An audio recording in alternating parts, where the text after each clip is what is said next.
Dear students, நம்ம பர்டிகுலராக இந்த வீடியோவில் என்ன லேர்ன் பண்ண போகிறோம் அப்படின்னா, ஜஸ்ட் நார்மலாக வந்துட்டு ஒரு மணியை வந்து டெபாசிட் பண்ணி வச்சுருவாங்க. இப்போ என்ன ஜஸ்ட் ஒரு விஷயம் அப்படின்னா, நார்மல் ரேட் ஆஃப் இன்ட்ரெஸ்ட்டை விட கொஞ்சம் எக்ஸ்ட்ரா ரேட் ஆஃப் இன்ட்ரெஸ்ட்டில் வந்து டெபாசிட் பண்ணியிருந்தால் அவர் கொஞ்சம் எக்ஸ்ட்ரா இன்ட்ரெஸ்ட் கிடச்சிருக்கும். அந்த டீட்டெயில் கொடுத்துட்டு எவ்வளோ டெபாசிட் பண்ணியிருப்பான்னு கேட்டிருப்பாங்க. ஃபார் எக்ஸாம்பிள், இப்போ நான் ஒரு 10,000 டெபாசிட் பண்ணுறேன்னு வச்சுக்கோங்க. 10,000க்கு பேங்க் எனக்கு ஒரு 10% இன்ட்ரெஸ்ட் ரேட் கொடுக்குதுன்னா எனக்கு பெர் இயருக்கு 1000 கிடைக்கும். இதே 10% நான் டெபாசிட் பண்ணாமல் ஒரு 11% நான் டெபாசிட் பண்ணியிருந்தேன்னா எனக்கு 1000க்கு பதிலாக 1100 கிடைக்கும் இல்லையா?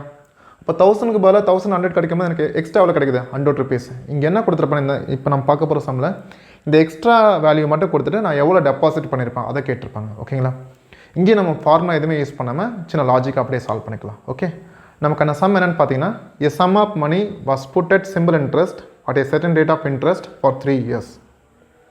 Okay, if it was put at 3% higher rate, a person will get rupees 450 extra, then find the sum ன்னு கேட்டிருக்காங்க. சம்மை அனலைஸ் பண்ணும் போதே நமக்கு என்ன அண்டர்ஸ்டாண்ட் பண்ணுறோம் அப்படின்னா, ஸ்டார்டிங்கில் பிரின்சிபலோட வேல்யூ தெரியல, அது ஏதோ செர்டன் ரேட் ஆஃப் இன்ட்ரெஸ்ட்டில் டெபாசிட் பண்ணியாச்சு. இப்போ என்ன சொல்லியிருக்கேன்னா, ஒருவேளை வந்துட்டு அந்த நார்மல் ரேட் ஆஃப் இன்ட்ரெஸ்ட்டை விட 3% ஹையராக நம்ம டெபாசிட் பண்ணியிருந்தோம்னா அது நமக்கு வந்துட்டு 450 எக்ஸ்ட்ரா கிடைக்கும் கொடுத்துட்டு எவ்வளோ டெபாசிட் பண்ண மணியோட வேல்யூ என்னன்னு கேட்டிருக்காங்க இல்லைங்களா? Okay, listen. பிரின்சிபல் வேல்யூ எனக்கு தெரியல, 100%. ஓகேங்களா? டூரேஷன் பார்த்தீங்கன்னா 3 years. செக் பண்ணி பார்த்தா எனக்கு எக்ஸ்ட்ரா எவ்வளோ கிடைக்குதுன்னா 450 கிடைக்குது. லெசன் இப்போ இது ரெண்டு விதமாக பார்க்கலாம். ரேட் ஆஃப் இன்ட்ரெஸ்ட்டில் எந்த விதமான இன்க்ரிமெண்ட்டுமே இல்லை, இன்க்ரீஸாக இல்லை அப்படின்னா எனக்கு எக்ஸ்ட்ரா எதுவுமே கிடச்சிருக்காது. கரெக்டுங்களா? ஓகே, இங்கே எனக்கு இந்த 450 rupees எப்படி எக்ஸ்ட்ரா கிடைக்குதுன்னா, 3 years முடிஞ்சு எனக்கு 450 rupees எக்ஸ்ட்ரா கிடைக்குது. எப்படி கிடைக்குதுன்னா, வருஷத்துக்கு 3% எனக்கு எக்ஸ்ட்ரா கொடுக்குறாங்க. ரேட் ஆஃப் இன்ட்ரெஸ்ட்டில் நான் டெபாசிட் பண்ணுறேன். ஒருவேளை வருஷத்துக்கு 3% எனக்கு எக்ஸ்ட்ரா இன்ட்ரெஸ்ட்டோட வேல்யூ மட்டுமே கிடைக்குதுன்னா அப்போ 3 yearsக்கு எவ்வளோ கிடைச்சிருக்கும்? ரேட் ஆஃப் இன்ட்ரெஸ்ட் வந்துட்டு 3% எக்ஸ்ட்ரா பெர் இயர் கிடைக்குது. அப்போ 3 years கம்பேர் பண்ணும்போது எவ்வளோ கிடைக்குது எக்ஸ்ட்ரா?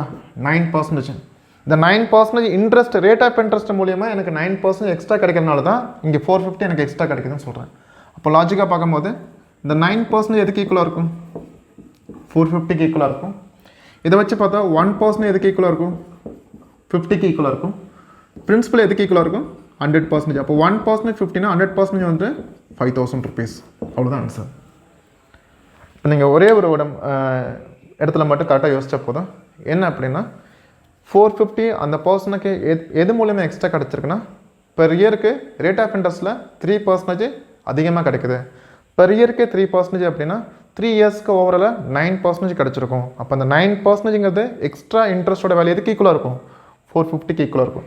இப்போ 9% 450னா அதுலேருந்து 1% பாருங்கள் 50, அதுலேருந்து 100% கன்வெர்ட் பண்ணும்போது நமக்கு 5000 கிடச்சிரும். Is it clear? இது புரிஞ்சுங்களா? இது அப்படியே மைண்டில் வச்சுக்கோங்க.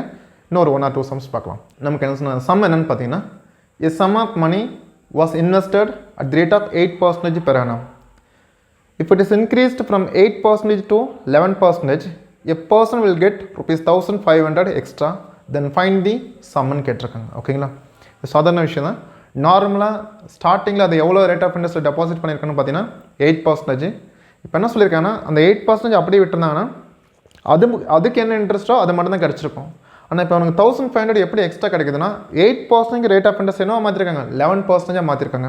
இப்போ நம்ம அப்சர்வ் பண்ணும்போது கவனிங்க, ரேட் ஆஃப் இன்ட்ரெஸ்ட்டு 8%லேருந்து 11% இன்க்ரீஸ் ஆகிருக்குன்னா அப்போ எவ்வளோ பர்சன்ட் இன்க்ரீஸ் ஆகிருக்கும்? 3%. ஓகேங்களா? அப்போ ஒரு வருஷமாக எனக்கு 3% கிடச்சிருக்கும். இப்போ இங்கே சம் என்ன சொல்லியிருக்காங்கன்னா, அந்த பர்சனுக்கு வந்துட்டு 8%லேருந்து 11% போகும்போது எவ்வளோ எக்ஸ்ட்ரா கிடைக்குதுன்னா 1500. இந்த 1500 எதுக்கு ஈக்குவலாக இருக்குன்னு பார்த்தீங்கன்னா 3%. சொல்கிறது புரிஞ்சுங்களா? அப்போது அந்த 3% எக்ஸ்ட்ரா இருக்கனால தான் அவனுக்கு வந்துட்டு 1500 கிடச்சிருக்கு. அதை வச்சு பார்க்கும்போது 1% எதுக்கு ஈக்குவலாக இருக்குன்னா 500க்கு டிவைடட் பை 3. ஓகேங்களா? பிரின்சிபல் வந்துட்டு 100%, therefore 50,000. கிளியர்? இல்லை பியூரோ லாஜிக்காக நம்ம சால்வ் பண்ணிட்டு போயிட்டே இருக்கலாம் சொல்கிறேன். Is it clear? ஓகே, நமக்கான சம் என்னன்னு பார்த்தீங்கன்னா, Arjun took a loan from a bank at the rate of 10% per annum. He lent it immediately to Bala at the rate of 14% per annum. If at the end of the 5th year, Arjun made rupees 800 as a profit from the deal, then what was the original sum ன்னு கேட்டிருக்காங்க. ஓகேங்களா? சம்மை read பண்ணி முடிஞ்சதுக்கப்புறம் நம்ம என்ன learn பண்ணுறோன்னா just Arjun வந்துட்டு ஒரு இடத்துலேருந்து அமௌண்ட்டை வாங்கி அப்படியே பாலாக்கு மாற்றி விடுறான். அர்ஜுன் வாங்கின இடத்துல அர்ஜுன் எவ்வளோ பே பண்ணணும்னா 10%. ஆனால் பாலா வந்துட்டு அர்ஜுனுக்கு எவ்வளோ பே பண்ணும் 14%. இதை கம்பேர் பண்ணும்போது ஒரு வருஷம் முடியும் போது அர்ஜுனுக்கு 4% எக்ஸ்ட்ரா கிடைக்குமா? சொல்கிறது புரிஞ்சுங்களா? ஓகே, இப்போ செக் பண்ணி பார்த்தீங்கன்னா அர்ஜுனோட ரேட் ஆஃப் இன்ட்ரெஸ்ட் பார்த்தீங்கன்னா 10%. அர்ஜுன் வந்துட்டு பேங்க் கொடுக்க வேண்டியது.